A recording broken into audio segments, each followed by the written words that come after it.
Une entreprise peut être confrontée à différentes difficultés. Traditionnellement, on pense à difficultés économiques, financières, baisse de trésorerie, chute du chiffre d'affaires, etc., etc. Toutefois, il ne s'agit pas des seules difficultés pouvant être confrontées à l'entreprise, puisque celle-ci peut avoir des difficultés liées à sa relation envers ses fournisseurs, ses clients, sa banque, voire même dans certains cas, entre associés d'une entreprise. Et c'est l'ensemble de ces difficultés que nous traitons au sein du cabinet.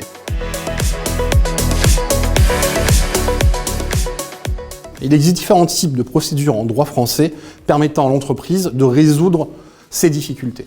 Des procédures visant à prévenir les difficultés et des procédures visant à résoudre les difficultés existantes. Donc en prévention et en résolution. À titre préventif, l'entreprise a la possibilité de saisir le tribunal afin de faire désigner un tiers qui aura pour mission de l'aider, de l'assister dans la résolution de ces difficultés. Il s'agit du mandat ad hoc et de la conciliation. Dans le mandat ad hoc, la mission qui va être conférée à ce tiers va être de trouver une solution, de proposer une solution à un litige.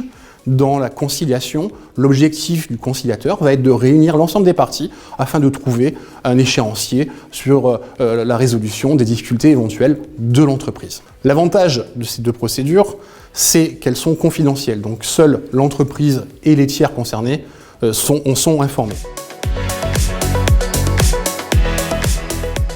Toutes les entreprises peuvent connaître des difficultés, que celles-ci soient structurelles ou conjoncturelles, comme nous le connaissons actuellement avec la crise sanitaire. Au sein du cabinet NMCG, nous avons fait nôtre d'une citation de Shakespeare « Ce que l'on ne peut éviter, il faut l'embrasser ». Les difficultés rencontrées par l'entreprise vont être l'occasion pour celle-ci de repenser son modèle économique, de repenser sa réorganisation. Pour certaines, la cession d'une branche non rentable devra être réalisée. Pour d'autres, la réorganisation de la structure salariale devra être effectuée. Le droit français lui donne des outils et des procédures lui permettant de résoudre ces difficultés et d'assurer sa pérennisation dans le temps.